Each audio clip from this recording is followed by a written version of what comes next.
Ani Fedhasaa Taaddasaan jedhama.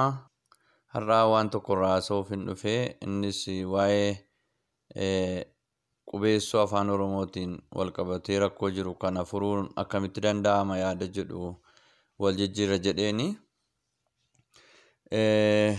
Afaan Oromoo egaa akkuma isinuu beektanii dhiigaan qubee bocate. Qubeen dhiigaan bocame kuni har'a namoota baay'ee harkatti caccabaa jira. Kanaaf furmaanni maal gochuu qabna kan jedhu yeroo dheeraadhaaf fuula FB irratti barreeffamaan dhiyeessaan ture. Mee amma immoo waan barbaachisu ofuma keenyaatti seennee hojjennaa yaada jedhuuf hojii tokko eegallee jirra. Innis appilikeeshinii afaan Oromoo qopheessuudha. Appilikeeshinii afaan Oromoo qopheessuun kan barbaachisee namoonni sababoota adda addaatiif qubee afaan Oromootiin barreessuu kana dadhabuu isaanii shakkina. Jalqaba irratti namoonni hin baratin Ingiliffa baratanii akkuma Ingiliffa barreeffamutti afaan Oromoo barreessuuf yaalu yoo ta'e isaaniif hubannoo laannaa yaada jedhu qabna. Lammaffaa irratti immoo namoonni baratanii garuu xiyyeeffannoo itti laatin sadarkaa kana ga'an xiyyeeffannoo akka itti laataniif yaadachiisuudha. Walumaa gala namoonni waan gurguddaa lamaaf qubee afaan Oromootiin dogoggora barreessuu ilaalcha jedhu qabna. Inni tokkoffaan utuu hin baratin barreessuudha. Inni lammaffaan immoo barataniidhuma inumaayyuu xiyyeeffannoo itti kennanii ilaaluurraa kan hafe wal dhaaluurraa maddee yaada jedhu qabna. Egaa xiyyeeffannoo itti kennuu dhabuun kuni utuma barreessuu beekaniis kallattii barbaachisuun gulaalanii dhiyeessuu irratti rakkoon jiraachuu waan danda'uuf namoonni kallattumaan sanaaf hubannoo akka horatan gochuun baay'ee barbaachisaadha. Kanaaf egaa furmaati maal ta'a jennee qopheessinee appilikeeshinii afaan Oromoo barsiisu kana dizaayin gochuun barbaachisaa ta'e sana gochuudhaaf kan ogeessonni nu gargaaraa jiran tokko obboleessa keenya Lateeraa Amanteeti kan inni jiraatu biyya Ameerikaadha. Biyya kana keessaa laayisensii teekinooloojii qaba. Isaa wajjin walii galtee humnee hojjechuu eegallee jirra. Yeroo ammaa kana appilikeeshiniin kun sadarkaan irra jiru fuula Facebook irratti barreessuuf akkuma yaale moobaayilii irratti akka inni hojjechuu danda'u mirkaneessuun danda'ameera jechuudha. Hojiin jalqabaa gara xumuraatti dhufeera. Hojii jalqabaa jechuun daataabeezii qopheessuu, qabiyyee wanta sana keessa galu hojjechuu, sana gara xumuraatti dhufneerra jechuudha. Isa kana booda qabiyyeewwan babal'isuu fi duraan akka wixineetti qophaa'e hamma gara barumsaatti deebisuudha jechuudha. Appilikeeshiniin kun sagalee duubaan qaba. Namni sagalee dhaggeeffataati barata jechuudha. Sagalee dhaggeeffataa yeroo baratu fakkeenyaaf sagaleen gabaabaan akkamitti waamama, akkamitti immoo barreeffama, sagaleen dheeraan akkamitti waamama, akkamitti barreeffama kan jedhu. Appilikeeshinii afaan Oromoo qopheessuudhaaf yeroo eegallu wantoonni nuti xiyyeeffannee afaan Oromoo warra sadarkaa jalqabaatti barachuu danda'an jenne. Sadarkaa jalqabaa jechuun maa inni afaan Oromoo dubbachuu danda'u malee barreessuu warra hin dandeenye jechuudha.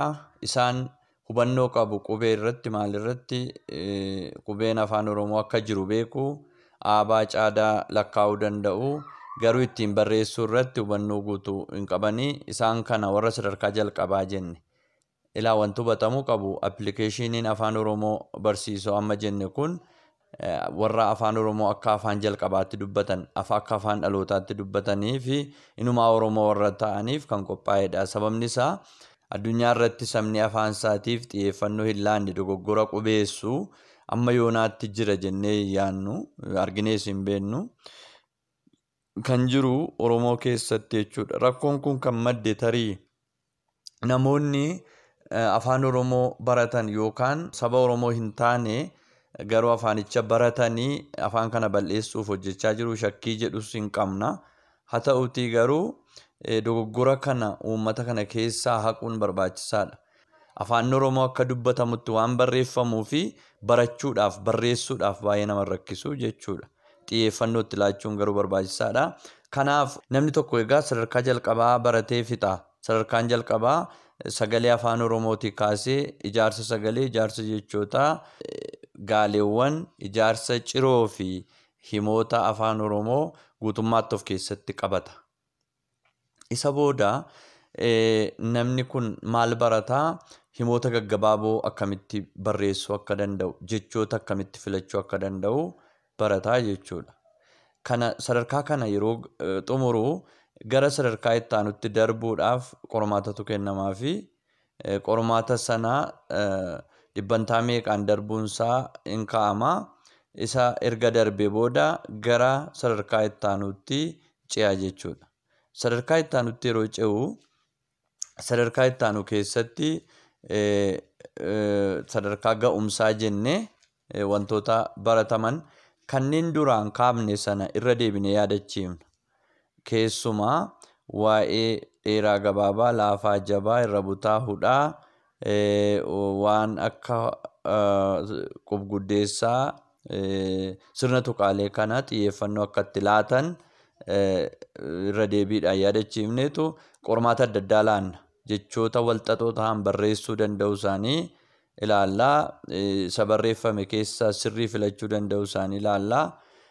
Sadarkaa ga'umsaa keessatti keeyyata akkamitti barreessuun akka danda'amu, keeyyati immoo seera akkamii akka inni qabu, of keessaa walqabsiiftuleen jiran akkamitti akka isaan qindaa'uu danda'an.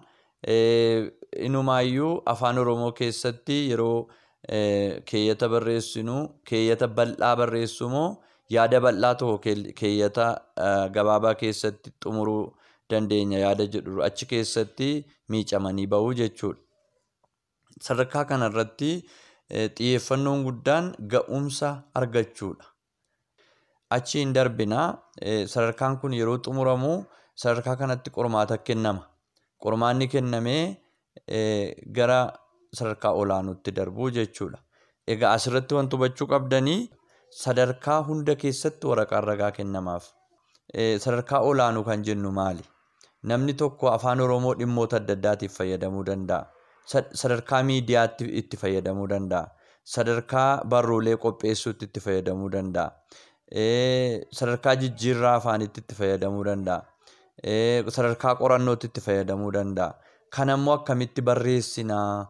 Qorannoon akkamitti barreeffamaa? Miidiyaadhaaf afaanni kun akkamitti faayidaarra oolaa?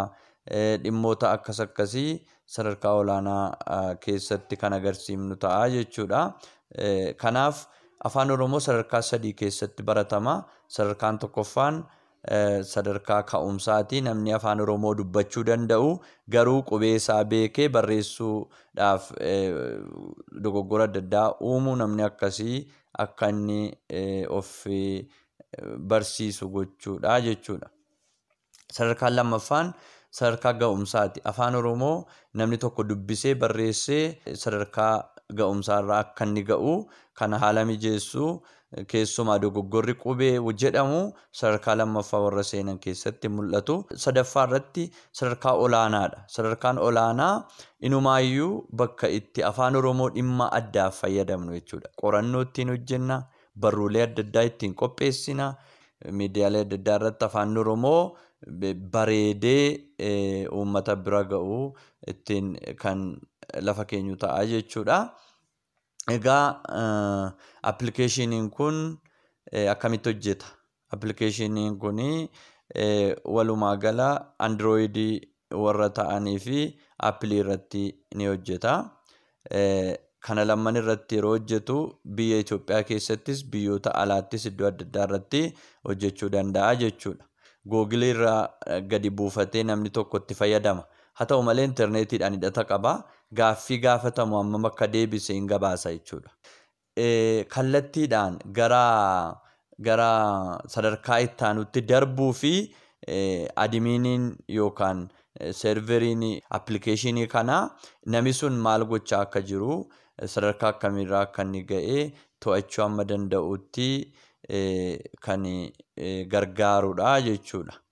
Application kana keessatti xiyyeeffannoon gurguddaan aadaa fi afaan Oromootiif kenname. Namni tokko sirna gadaa barachuu yoo barbaade namni tokko umurii isaa yoo application kana keessa galchee sadarkaa kam keessa akka inni jiru maal hawaasa keessatti gumaachuu akka qabu kan lafa kaa'uufidha jechuudha. Kanaaf inuma Oromoo keessa wanta jiru hunda application kanaan argachuudhaaf yaalii goonaa haa ta'uuti kun jaatanii waggoota lakkaa'uudha jechuudha hojjetanii xumuruuf. Maal gochuutu nurra jira jedhee inuma hawaasa keenya keessa rakkoon guddaan mul'atu waa'ee qubeessuu waan ta'eef application kana keessatti waa'ee qubeessuu dursinee hojiirra oolchuuf deemnaa jechuudha. Kanaaf immoo tumsa adda addaa nu barbaada. Namoonni akka dhuunfaattis ta'e akka dhaabbataatti nu tumsuu barbaachisaadha jennee abdanna. Waan Oromootiif nama eeguun barbaachisaa miti ofuma keenyaa kaanee hojjechuu waan qabnuufi jechuudha. Kanaaf dhaabbileen mootummaas ta'e dhuunfaa akkasumas abbootiin qabeenyaa tumsa gochuun baay'ee barbaachisaa ta'a. Ashaaraa keessan asirra keessanii darbuudha jechuudha. Yeroo akkas goonu calluma jennee miti. Fakkeenyaaf dhaabbileen tokko nu deeggaru yoo ta'e loogoo isaanii iddoo isaan irratti beeksifachuu danda'an, piroodaaktii qaban iddoo isaan irratti beeksifachuu danda'an application kana keessatti qopheessineerraa jechuudha. Kanaaf yoo xinnaate nama 500,000 hanga miliyoonaan lakkaa'amutti application kanatti fayyadamu jennee kan amannudha. Kanaaf maal gochuu qabna ree tumsa barbaachisu gochuudhaaf yeroo gabaabaa keessatti wixinee qopheessinee kan isinii dhiyeessinu ta'a. Hammaaf namooti ogummaa kanaan hojjechaa jiran aarsaa kaffalanii akka tola ooltummaatti hojjechaa jiru jechuudha. Egaa afaan Oromoo ni guddifna sadarkaa addunyaatti ni mul'ifna yeroo jennu afaaniin kan dubbannu osoo hin taane hojiidhaan kan agarsiifnudha. Har'aaf kanuman isiniin jedha waan na dhaggeeffattaniif horaa bulaa